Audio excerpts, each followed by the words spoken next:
malilimutan, gintong alaala ng ating pagsasama. Sa hirap at ginhawa, sa lungkot at saya. Salamat, salamat, salamat sa RPN.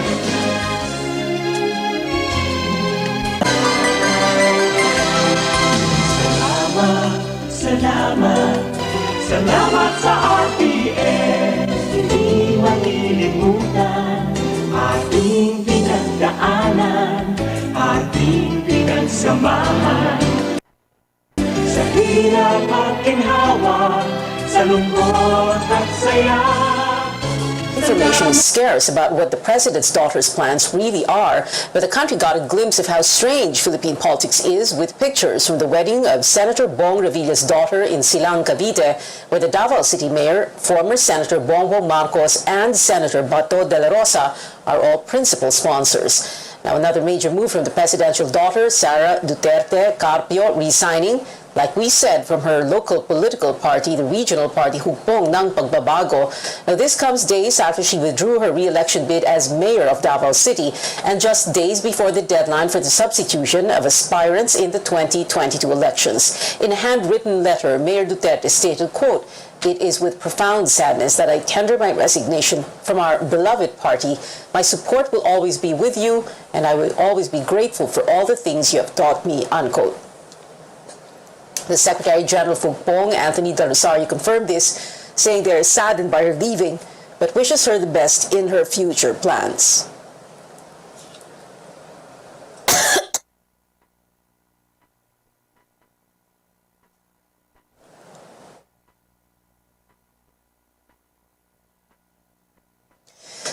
Sara Duterte flew to Balasin Island province earlier today for the birthday celebration of her ally, House Speaker Lord Alan Velasco. Balasin Island is a luxury resort exclusive to members. Social media was abuzz that Duterte will meet with former President Gloria Macapagal Arroyo and other lawmakers so that she can join the Lakas CMD political party amid speculation that she will file as the substitute candidate in a national post. Arroyo's team has denied there is a scheduled meeting in Balasin. Another ally, Representative Joey Salceda, says Mayor Duterte is likely to be Lakas CMD's standard bearer. Now, from a birthday celebration to a wedding ceremony, Sara Duterte also attending the wedding of Senator Bong Revilla's daughter in Cavite. Other political figures were in attendance, including presidential aspirants Bongbong Marcos and Bato de la Rosa. Our Rex Meets joins us live from the town of Silang. Rex, what do we know so far? Well, Davao City Mayor Sara Duterte and presidential aspirant Bongbong Marcos both attended the wedding of Senator Bong Revilla's daughter, Jana. It's the first time the two were seen together since Mayor Duterte withdrew her re-election bid, fueling speculations she would finally seek a national post next year. They shared some light moments as they were both principal sponsors the wedding of Jana Revilla and Jen Patricio in Silang, Cavite. It's not clear if they discuss a possible title for the 2022 elections. Although Marcos has said he will pursue the presidency, his statement comes amid talks he will slide down to be Mayor Duterte's vice presidential running mate. So tuloy na tuloy pa rin, sir, for president? Ako? Yes. For president po kayo? Examine my situation. I have nowhere else to go. I cannot go anywhere and I cannot change. I will not change parties. I do not have.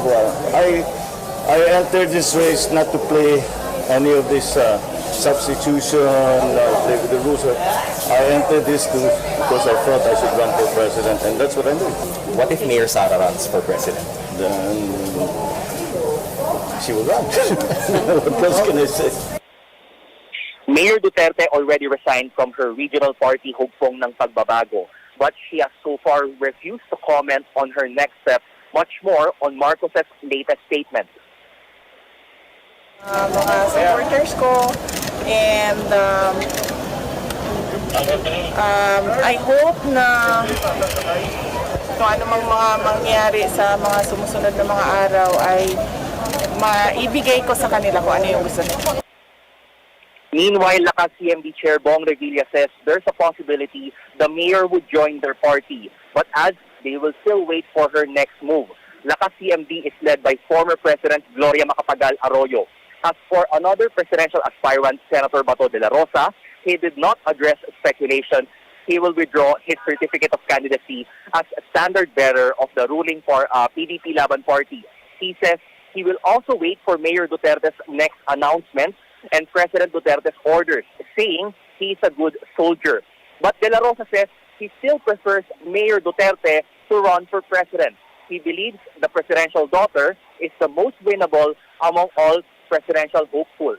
Now, both Mayor Duterte and Marcos have left the venue right after the wedding. They will no longer attend the reception. So up to this moment, we're still trying to know whether or not they will still meet to discuss their election plan. Back to you. Well, Rex, what was the mood at the wedding like, given that, you have this dark cloud of uncertainty, political uncertainty hovering over them, including, Mayor Sara and Senator Bong Marcos and Senator Bato de la Rosa? Well, that's right. So before the wedding, they went into a reception where different politicians were having small talk, except for Mayor Duterte, who arrived just shortly before the ceremonies have started. They exchanged pleasantries and, of course, congratulated Revilla and her daughter for her special day. It's unlikely they will discuss their plans for the 2022 elections here at the venue. They will no longer join the reception that other politicians will attend. What we know so far is that Marcos is not backing down from the presidential race, and Duterte has yet to reveal her next move. It's still unclear if there will be a Marcos Duterte or a Duterte Marcos. Back to you. Rex Remigio there, reporting from Silang, Cavite. Well, Senator Bongo denies he will withdraw from the vice presidential race. Go says he has been a vice presidential aspirant under the ruling party PDP Laban for the last 40 days. But when asked about his plans, Go says the public should just wait for what's next in the coming days. The senator earlier hinted at possible changes in his bid. On Tuesday, Go was present in Malacanang when President Rodrigo Duterte met with Senator Manny Pacquiao, who is aspiring to be president also. The meeting happened months after their public word war amid tensions within their political party. Malacanang says it has no idea how the renewal of friendship between the two will affect the presidential run of the boxing icon. When pressed for more details, spokesperson Harry Roque said he was not privy to the details of the meeting other than what were relayed to him. Ngayon po, it was a friendly meeting. It was a reunion of sorts between two leaders from Mindanao. Iwan na lang po natin doon yun sa ngayon. Pacquiao, meanwhile, maintains he will push through with his 2022 presidential bid. In a statement, he said, quote, "Walang atrasan, tuloy ang laban," unquote. There are so far nearly 65 million people registered to vote in next year's elections. Based on the latest data from the Commission on Elections, there were 64.2 million registered voters, including 1.69 million from overseas as of September 30, when the registration period first ended. An additional 1.2 million got listed when the voter registration was extended from October 11 to 30. Over 60,000 others abroad also signed up to vote in the 2022 polls. The COMELEC has yet to consolidate the data from other field offices and is expected to release the final figures next week.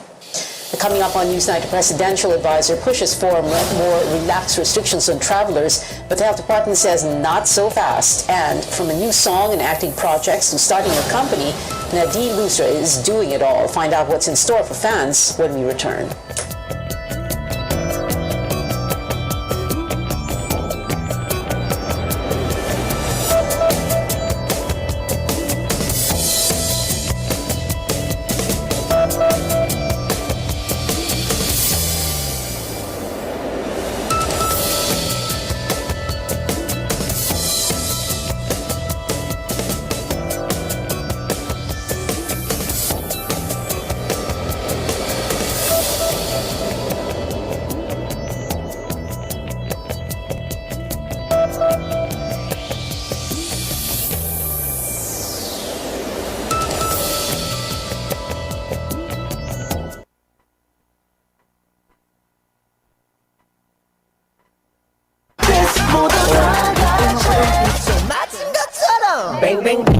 Linsky General Merchandise, San Pedro District, Pagadian City at bangsabalay sa mga pawaran kaniadto na maligya sa mga makina o piyesa sa mga nagkalain-laing sakyanan sama sa 10-wheeler, forward, elf, bungo ug daghan pang uban. Tag-iya ug tagdumala mao si Madam Arlene Solihon Fernandez ug si handsome boy Jesse Fernandez, ang pinakailado nga surplus center sa Pagadian City, Zamboanga del Sur. Linsky General Merchandise. RPN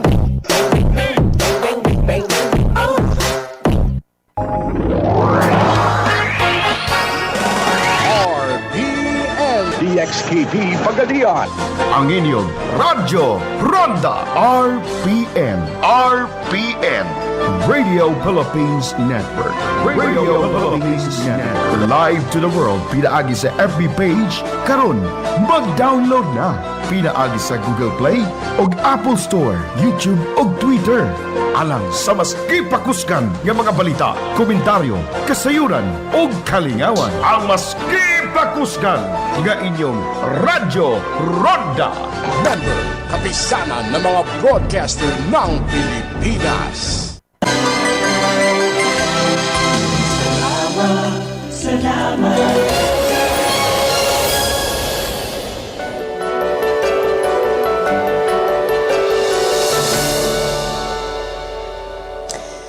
Welcome back to Newsnight, where we go above and beyond the headlines. Is it time to further ease travel and movement restrictions this coming holiday season? Presidential Advisor for Entrepreneurship Joey Concepcion believes it is, as a research group gives a hopeful outlook on the country's COVID-19 trends. Carolyn Bonkin has more.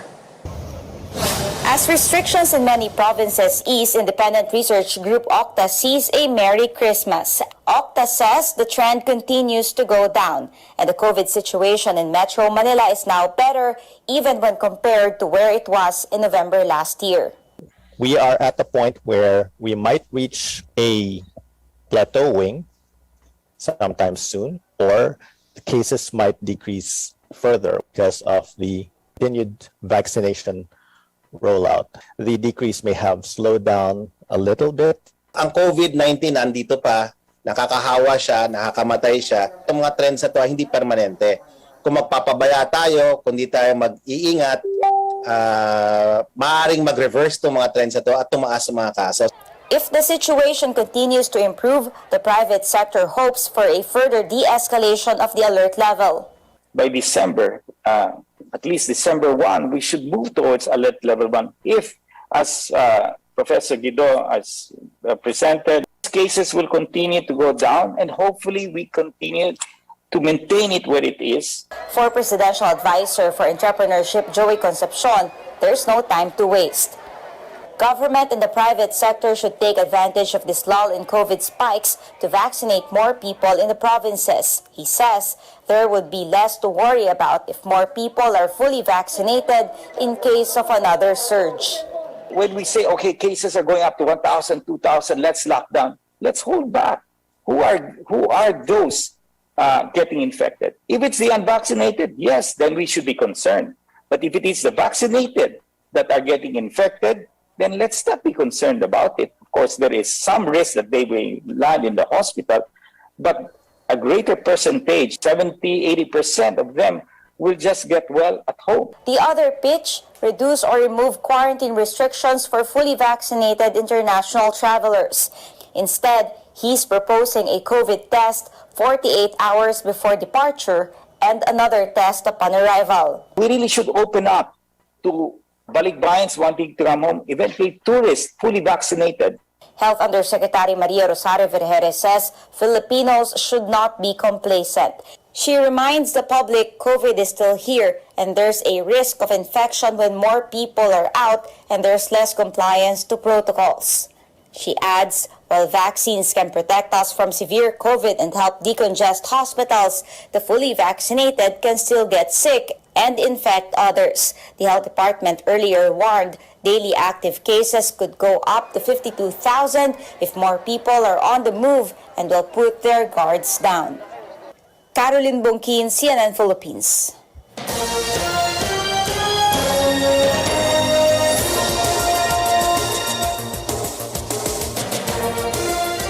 This just in, some breaking news. Mayor Sara Duterte has taken her oath as a member of the Lakas CMD. Now, that oath-taking happened at the wedding reception of Senator Bong Revilla's daughter in Silang, Cavite, at his home there. A press release from the office of Majority Leader, House Majority Leader Martin Romualdez came out just a few minutes ago confirming that Mayor Sara Duterte has taken her oath before him. Now, just about an hour or two ago, we got news that Sara Duterte had tendered her resignation from her local party, the regional party, the Hugpong ng Pagbabago, and now she has joined the Lakas CMD. This is the political party of former President Gloria Arroyo, who was also Pampanga Congresswoman, and also House Speaker. If you remember, it was Sara Duterte's moves that was enabled Gloria Arroyo to take over as Speaker of the House of Representatives just after, unseating then Pantaleon Bebot Alvarez. But anyway, Lakas CMD also is the political party of former President Fidel V. Ramos. This was his political vehicle in 1992 when he ran for president. Because he had broken away from the LDP at that time in 1992. It was Ramon Monching Mitra who was the administration standard bearer, and FVR had lost that vote in the LDP, so he broke away and formed the Lakas, and that is the party that Sara Duterte is joining now. So there is that news. Makes things a bit clearer now that Sara Duterte is with the Lakas CMD. At the moment, there's a lot of speculation that she might be running for president with the Lakas CMD. Congressman Joey Salcedo of Albay, an ally of hers, had said yesterday that she is sure to run for president, and VP, the option to run for VP was not on the table for her. And Joey Salcedo also saying yesterday that she would be running with the Lakas CMD and not with the PDP Laban, which is her father's political party, the party of President Duterte. So we have that bit of news. Sara Duterte, like we said, taking her oath as a member of the Lakas CMD. Now let's move on. President Duterte approves the nationwide implementation of the alert level system before the year ends. The first phase is ongoing in Metro Manila, the Calabar Zone, and 5 other regions. The executive order states Ilocos, Eastern Visayas, and Soc-Sargen should adopt the system before month's end. Succeeding phases will be carried out every week until the full nationwide implementation in December. The third phase covers Cagayan Valley, Bicol region, and the Zamboanga Peninsula. The final rollout will be in the Cordilleras, Mimaropa, Caraga, and the Bangsamoro region. In the meantime, the Interagency Task Force meets to discuss the face shield mandate and quarantine protocols for incoming passengers. Some local chief executives earlier eased rules on the use of face shields, but the health department asked them to wait for the IATF's final decision. Task Force spokesperson Harry Roque says an announcement on the policies may be out tomorrow when he gets a hard copy of the resolution. Labor and employer groups raised concerns about the government's seeming approval of requiring vaccination for employment after President Duterte earlier said it was legal. The groups fear this could turn into an additional burden for job seekers. Tristan Adalo reports. You have the right to refuse to accept as an employee of somebody who is not vaccinated. A labor group says President Rodrigo Duterte's stand on allowing employers to refuse the hiring of unvaccinated people could put workers at a disadvantage. Nangangamba kami dahil sa kanya mismo nanggaling ganyang polisiya, baka gayahin ng maraming mga kumpanya. A group of employers admits mechanisms are inadequate to monitor the no vaccine, no hire policy on the ground. Yung mga nag-a-apply, pagka gusto mo ayaw mo siya tanggapin dahil hindi siya vaccinated, wala namang magagawa yung nagtatrabaho, di mo kailangan sa visa kami yun eh. But actually, we don't encourage naman, no? Considering na marami naman doon sa nag-a-apply, hindi naman vaccinated, not to the fault of theirs. Job seeker Edwin Rabanya says he is fully vaccinated against COVID-19. Jamson One, another job seeker, also makes sure she's ready in case vaccination will become an employment requirement. Opo, kailangan po eh. Kaya kami sumusunod lang din po. Yung vaccine po, ayun po lahat hinahanap kahit saan ka pumunta. Okay na din yung yung ibang employer na nag-aano ng fully vaccinated para na rin po sa kapakanan ng bawat empleyado po. The Interagency Task Force is set to come up with a resolution clarifying the no vaccine, no hire policy.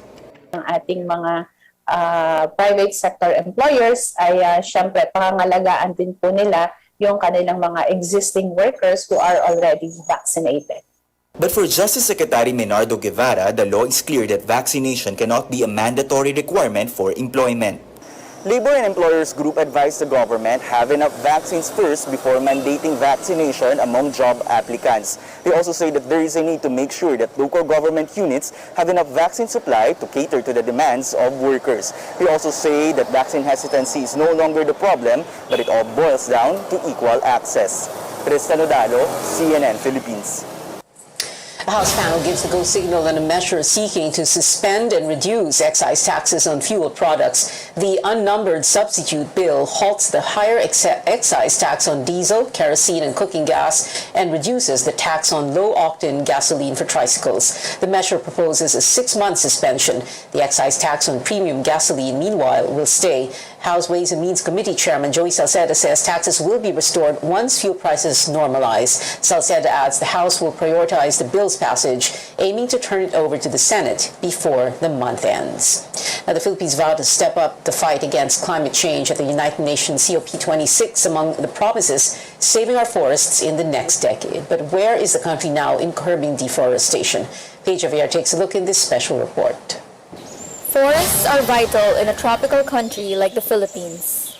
They provide us with resources and protect us against the impacts of climate change.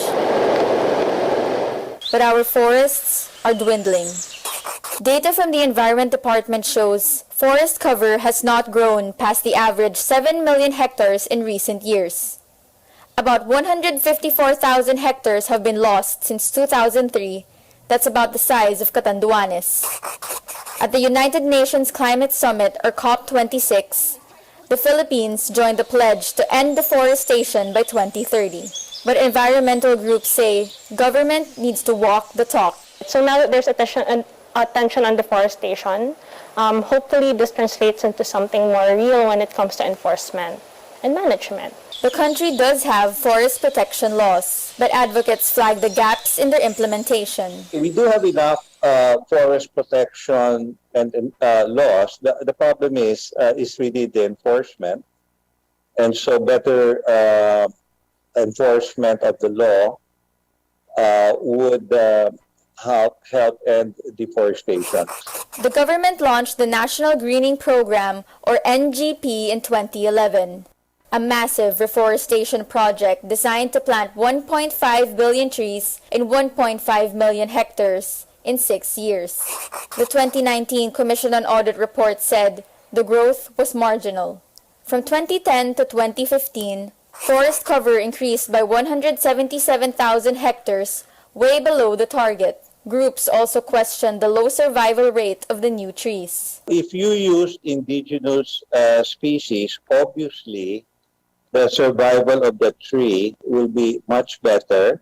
It will be much better suited to sustain strong winds from storms. Saving our forests does not stop with planting trees. We must build a culture of conservation. One example lies about 52 kilometers east of Metro Manila. The Masuni Geo-Reserve is a globally recognized geotourism hub in Rizal, a product of decades' worth of private sector-led conservation work. The group is now restoring nearly 3,000 hectares of degraded land, but various threats like land grabbers and illegal loggers are stalling their efforts. It matters that government takes the helm, takes the lead, because enforcement is heavily reliant on them. Even up to now, we're fending for ourselves. And we have no idea where government is. The DENR proposed arming forest rangers and creating an enforcement bureau that will deal with environmental crimes. It takes a village to bring forests back to life, and advocates hope to get more people involved in conservation. Mother Nature has been sending us a stern message. It's time to respond before it's too late. Paige Javier, CNN Philippines.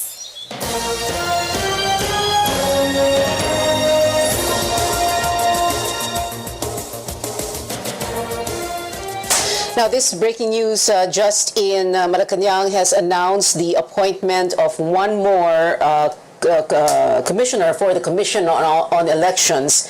If you remember, there are supposed to be 7 commissioners, but there are only 6 at present, well, at least until today. This last 7th spot was vacant for quite a while. They have appointed a certain Mr. Ray E. Bulay, and Harry Roque confirming that appointment to the Commission on Elections for his term expiring on February 2, 2027. Each COMELEC commissioner is given a 6-year term, and they cannot return after that. Harry Roque saying, "We are confident that Attorney Bulay will ensure the conduct of honest, orderly, credible, and peaceful elections." Now, 3 other commissioners are going to be retiring from the commission before the elections in February, and among them will be the chairman of the COMELEC, Sharif Abbas, and 2 more commissioners, and one of them, Rowena Guanzon. So that will mean that Malacanang will have to be appointing 3 more commissioners to the COMELEC.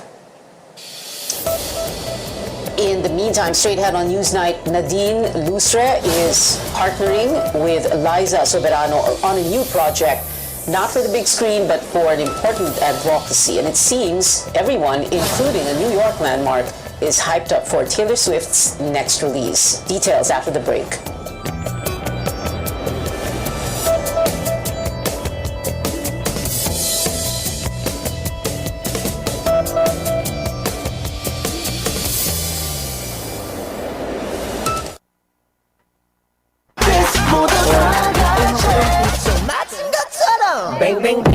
Linsky General Merchandise, San Pedro District, Pagadian City, at bang sa balay sa mga pawaran kaniadto na maligya sa mga makina o piyesa sa mga nagkalain-laing sakyanan, sama sa 10-wheeler, forward, elf, bungo ug daghan pang uban. Tag-iya og tagdumala mao si Madam Arlene Solihon Fernandez og si handsome boy Jesse Fernandez, ang pinakailado nga surplus center sa Pagadian City, Zamboanga del Sur. Linsky General Merchandise.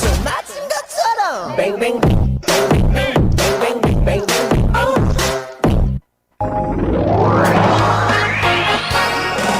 RPN DXKP Pagadian. Ang inyong Radyo Ronda RPN. RPN Radio Philippines Network. Radio Philippines Network. Live to the world. Pinaagi sa FB page. Karon, mag-download na. Pinaagi sa Google Play og Apple Store, YouTube og Twitter. Alang sa mas kipakuskan nga mga balita, komentaryo, kasayuran og kalingawan. Ang mas kipakuskan nga inyong Radyo Ronda. Member, kapisanan ng mga broadcaster ng Pilipinas.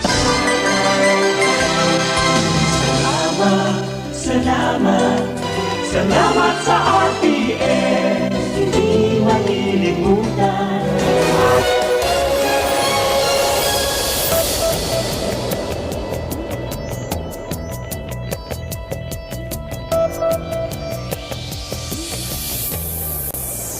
Welcome back to CNN Philippines. Triple threat Nadine Lustre is bearing even more projects, not just for her fans, but also for those in need of mental health services. The singer-actress is keeping busy with her recent release, pop single, Wait For Me.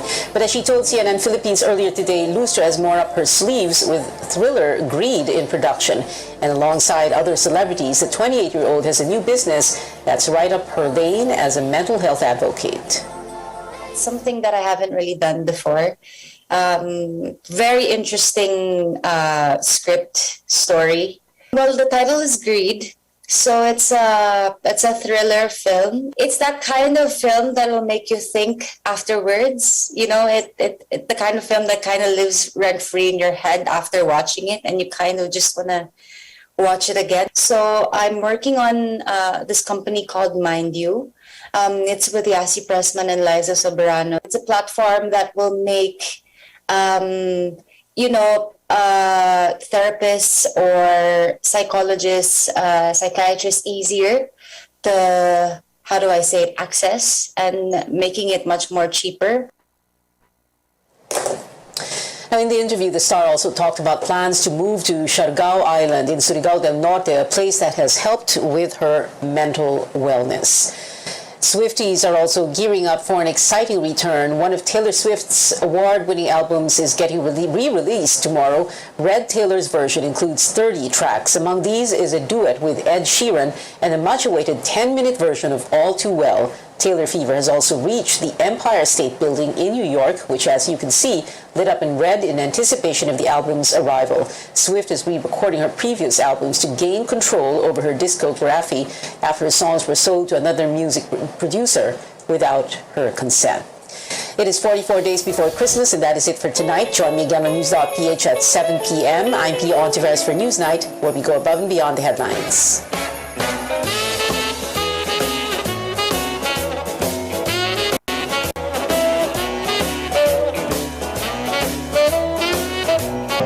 Dynasties and surveys, two things in Philippine politics we both can't seem to live with and can't live without. Tonight, we'll try to make sense of them.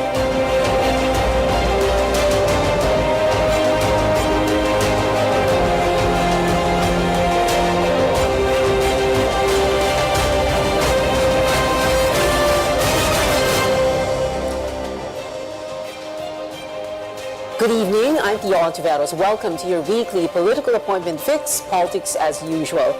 Our guests for tonight, professional statistician and senior research fellow of the Philippine Institute for Development Studies, Dr. Jose Ramon Albert, House Deputy Speaker in Cebu, 3rd District Representative Pablo John Garcia, and the Dean of the Ateneo School of Government, Dr. Ronald Mendoza. Good evening, gentlemen, and welcome to the show. We're going to speak to you one by one, but first we're going to start with Dr.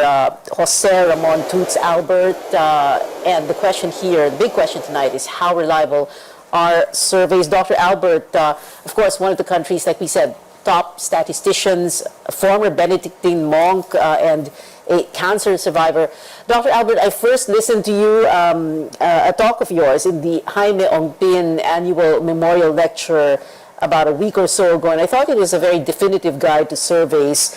Although it was a 1.5 hour, close to 2 hour talk, we're going to attempt to squeeze all that down to 8 minutes tonight. So we'll talk about surveys for elections. So let's begin with this, Dr. Albert. What kind of survey should we be wary of? What kind of survey should we be scared of, and why? Well, let me just say that the ones that you should trust are probability surveys. There are other surveys that are being conducted that try to give a picture of just the respondents, but they do not necessarily represent the entire country. So these are the surveys that you should be worried about. Things like internet surveys, surveys through text, because they do not they were not designed to give a good representation of the voice of the people throughout the country. Whenever you conduct a survey, essentially you need to make sure of representativeness. By design, you have to be very careful. So I would say not all surveys are equally good in terms of design and implementation. Okay, by design. So hindi pwedeng random picking, like you don't go out into the street and then stop someone para man on the street interview. Hindi ganon, no? That's not what we mean.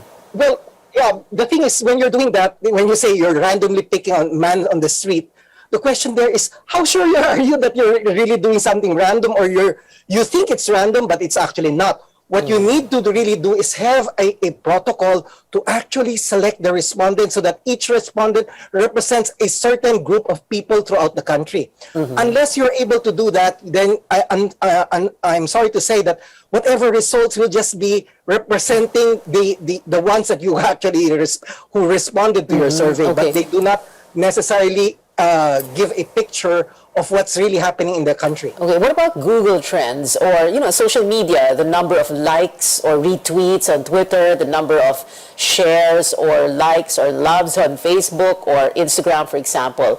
That's not like a survey either, right? Yes, again, that's not reliable because the problem with things that are on social media is, first, not everybody is connected to the net.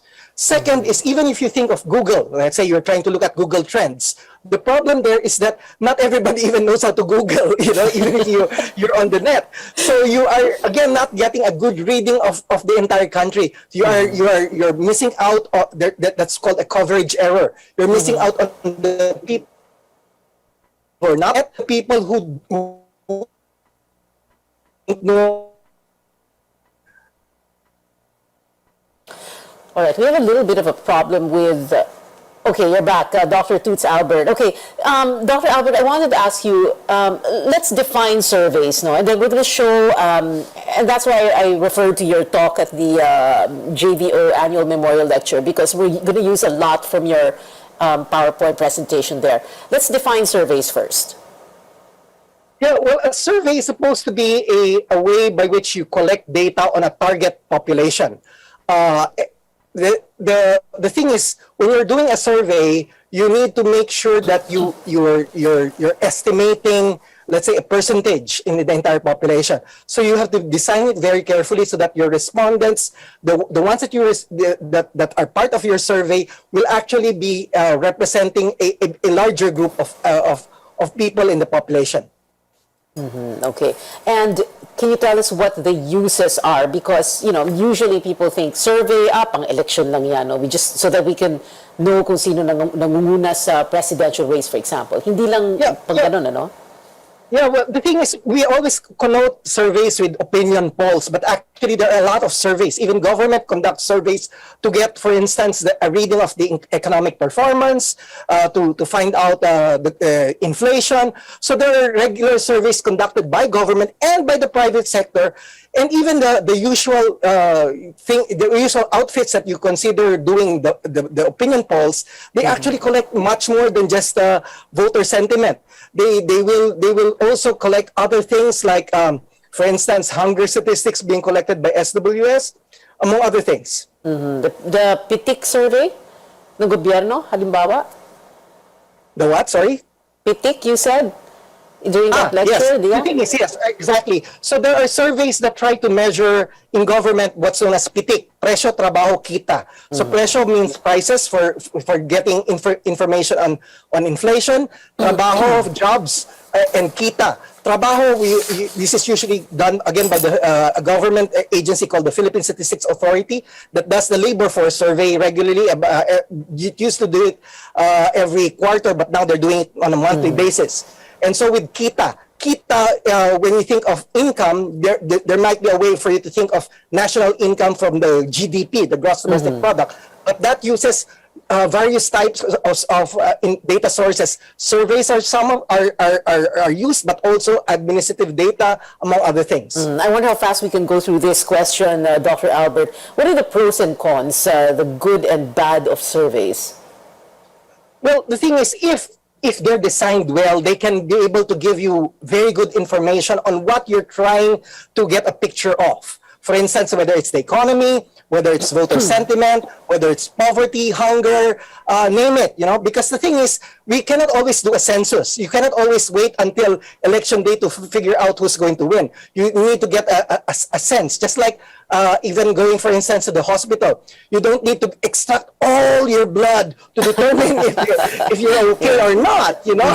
Yeah, just a blood sample should be good enough, provided that the sample is representative. So that's the whole point. The thing is, the negative thing is that sometimes surveys, they do have not just what are known as sampling error. Sampling error is, they may not necessarily be 100% accurate in estimating the corresponding population parameter, like the percentages. But there may be also instances when people may misunderstand the question, or perhaps they do not respond to a question, in which case you have to make some adjustments, or perhaps there might be some other errors, like even the interviewer himself may be forcing you to say something, or you may be afraid to express your opinions to somebody who's asking questions. So there are all of these extra things that are complicating the data. But by and large, if you have a survey outfit that's actually designed its survey well and implemented its survey well, and of course is transparent in case there might be some funding sources because it has costs, you know. So you need to also make sure that there should be full transparency from these survey outfits. And of course, Dr. Toots, that joke about not having all your blood extracted on just the sample, that refers to one of your statements that we should trust surveys that have like 2,000 or 1,200 respondents, like SWS and Pulse Asia, because they represent, because they do represent something. So mali din pala ang sinasabi ng mga politiko na the only opinion poll that matters is the one on election day. Now, I had so many more questions, but however, Dr. Albert, I just wanted to ask you this na lang, we've heard of all these opinion polling firms here in the Philippines, and you made a listing of them. Can we go very quickly through them and tell us why it's important for us to know which of these firms are, and who are the credible ones? Well, the thing is, for me, the point here is you have to look at track record. It's always easy to have new survey outfits come out, and I wouldn't trust them immediately unless they try to show. I mean, it's a question of trust. Nobody just, it would be foolish for us to just trust. You have to be skeptical of any surveys and survey outfits unless they have built their track records.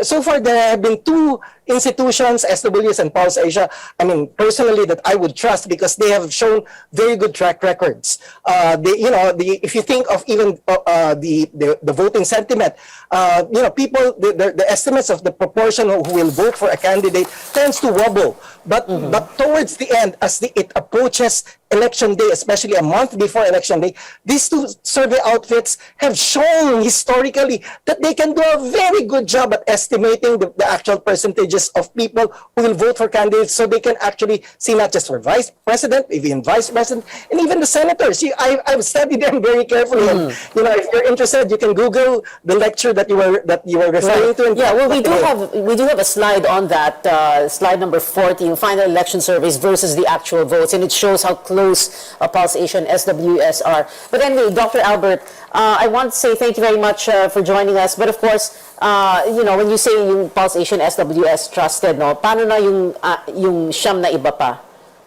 Well, as I said, yung mga iba, unfortunately, they have to show us. They have to give us first a sense of reliability. If their estimates are, and if they do a survey that's pretty close to when SWS and Pulse Asia did their surveys, and then the numbers don't seem to be too far away, then I would probably think maybe, but let's wait, let's wait a little bit more. They have to prove to us that they're doing a good job. Alright, at sana may accreditation process na, para pati kami sa media alam na namin. But anyway, Dr. Toots Albert, thank you so much for being with us tonight. We'll be back after a quick break. Stay tuned.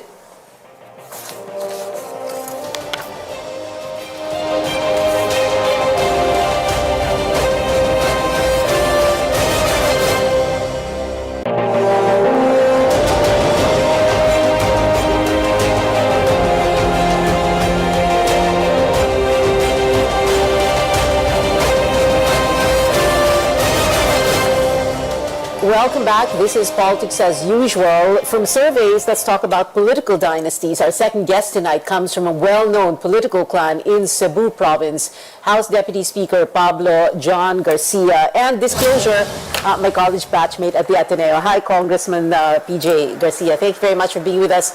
Well, let's begin with this. The definition of dynasty, is that how you see your family? Would you say, yes, my family is a dynasty? It's so difficult to answer that question because, I can say we are a political family. My father has been in politics for a long time. I've been in politics for a long time. My sister and I are in politics. But that's a fact. We're a political family. But when you say dynasty, if we do not have a working definition of what a dynasty is, then I cannot answer it with a yes or no. My answer would be a matter of opinion and not a matter of fact. So we have to have a working definition of what is a dynasty. Yeah. Well, right now, like you said, it's you and your sister, Governor Gwen Garcia. Your father has passed away, but you had two brothers who were in politics also. But so meaning, dahil dalawa lang kayo, hindi kailangan dynasty ang tawag sa inyo, or what? Again, it really depends on what is the definition of dynasty. Is it the mere fact that two family members are in public service? Is that make it a dynasty? No, because we are working on a a concept that has no definition yet. So we'll have to define what is a dynasty. Well, what about this, Congressman PJ Garcia? If you bring progress to your city or your province, does that make you a good dynasty?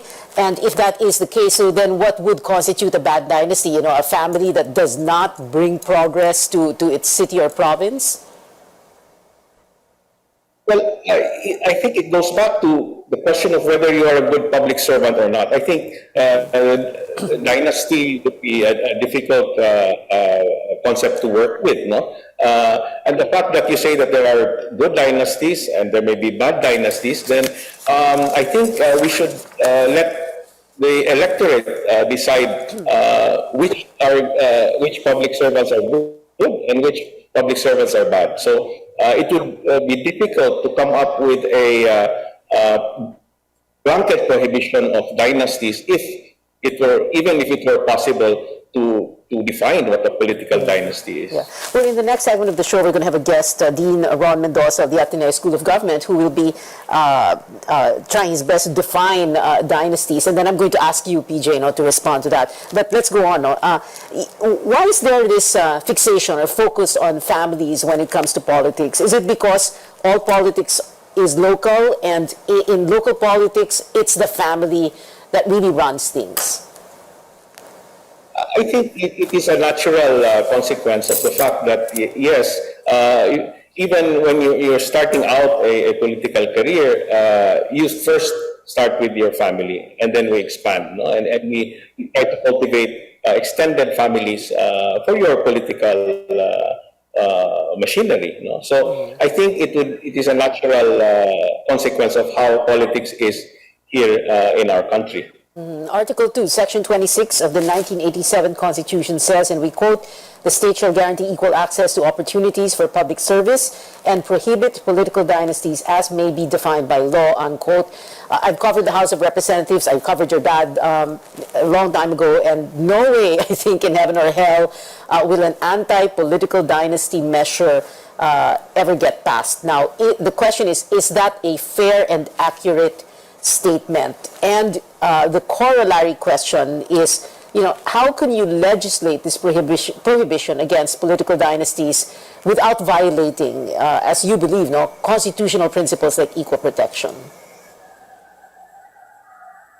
Yes, precisely. I think the Constitutional Commission, the defect there is that the Constitutional Commission could not come up with a working definition of political dynasty and left it to future Congresses to legislate. Now, several Congresses after the passage of the Constitution, still we do not have a working definition of what a political dynasty is.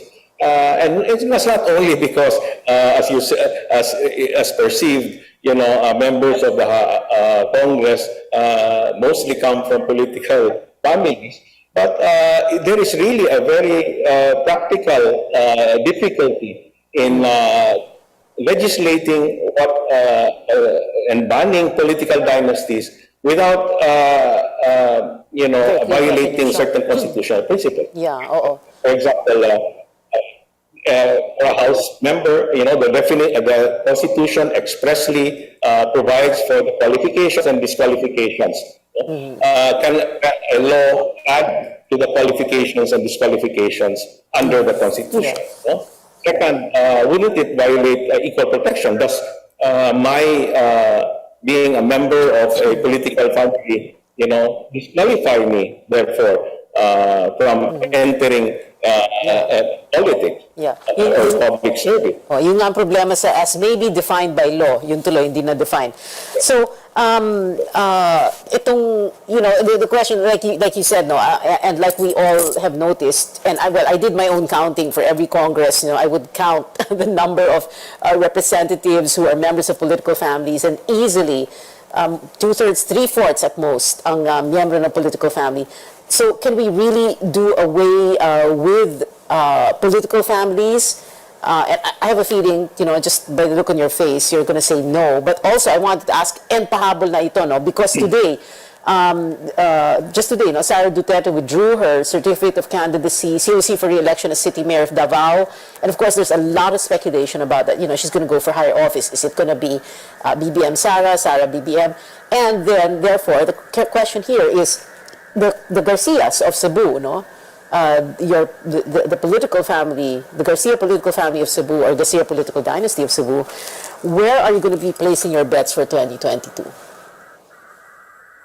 Well, as Secretary General of our local party, One Cebu, we have already come up with a statement that we will decide on national alliances and our national candidates well after the November 15 deadline for substitution. Because as you can see, for practical purposes, you can see that the situation is very fluid. We don't know eventually who will be the candidates and who will be withdrawing and who will be substituting. So, for practical purposes, our local party will have to wait until the deadline for the substitution, which is on November 15. Right, Congressman PJ Garcia of Cebu, thank you very much for joining us. And like I said, please stay till the end of the show. More from our guests when we return. This is Politics as Usual.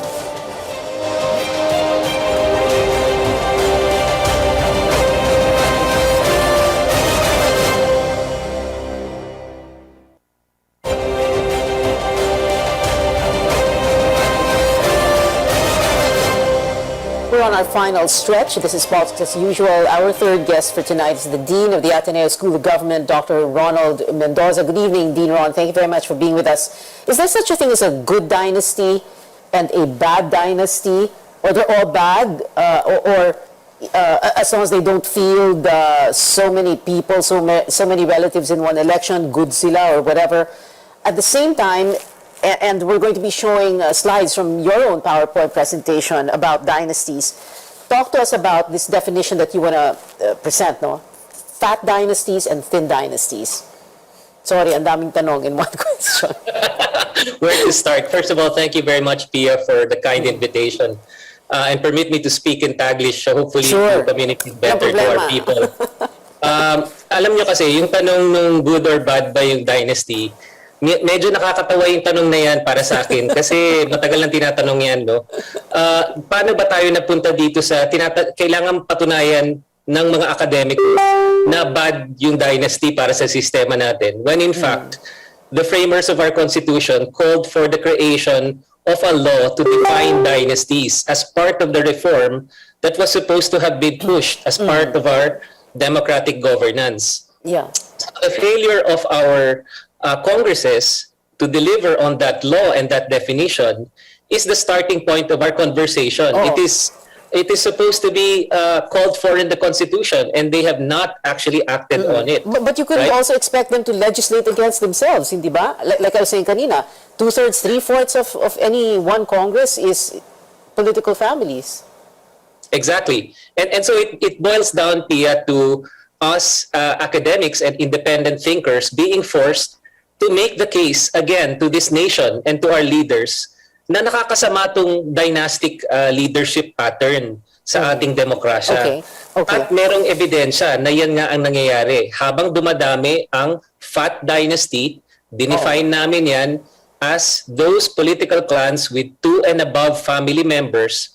Pagka yan ang definition at nakikita natin yan sa iba-ibang parte ng bansa, humihirap yung lugar at nawawalan ng development push, nagkakaroon ng greater poverty and underdevelopment, particularly if you are outside of Metro Manila. Yan yung empirical findings. Yung Fat Dynasty, Dean Ron, yung Fat Dynasty, yung tinatawag na nga ninyo, and we have a slide, your slide to show that, sabay-sabay. Tapos Thin Dynasty is sunod-sunod. Parang ini-inherit yung posisyon, and it can go downwards or upwards or sideways. Magulang, anak, kapatid, in-law, di ba? Yes, yes. And in fact, pareho lang ini-inherit. Magkaiba lang dahil yung sunod-sunod may konti pang delikadesa kasi ayaw nilang tumakbo ng sabay-sabay.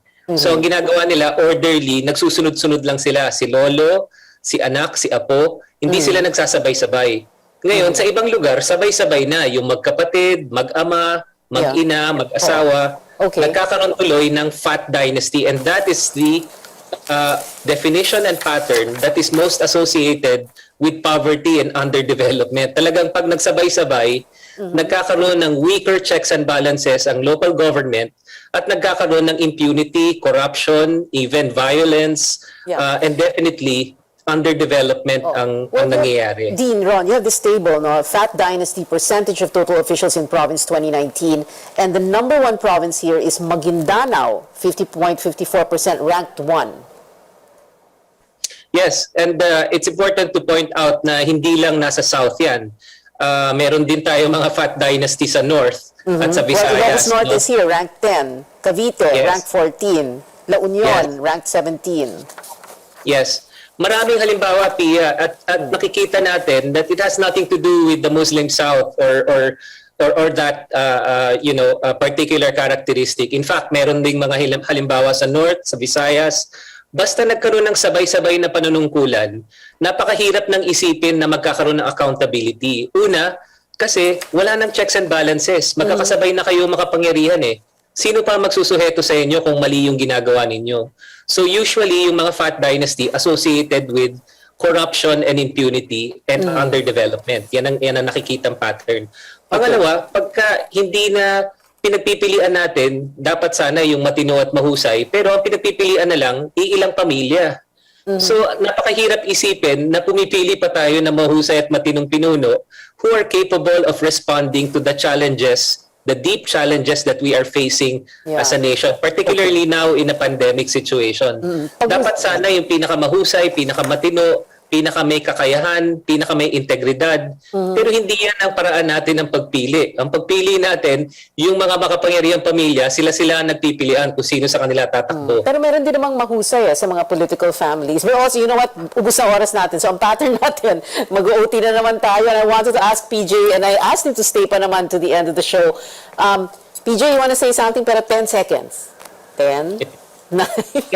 You cannot generalize, Pia. No? I don't know. I have not seen the presentation of the good professor, but like in Cebu, for instance, the governor is my sister. I'm just one of 8 congressmen in the province of Cebu. So are we a fat dynasty? Is Cebu among those? So it is so difficult, to generalize on these things. Yeah, PJ, I'll send you his presentation. I'm very interested to look at that. Thank you. Okay, thank you very much. Happy to give a briefing to Congressman Garcia. Thank you very much to our guest tonight. Earlier, Dr. Toots Albert, Congressman PJ Garcia of Cebu, and Dean Ron Mendoza of the Ateneo School of Government. We've been told before, don't talk politics at the dinner table or at a family reunion or in Viber groups and risk digital warfare, but we can talk about it here at this table on the show, your weekly political appointment fix, politics as usual. I'm Pia Ontiveros. See you back here next Tuesday, 8:30 p.m.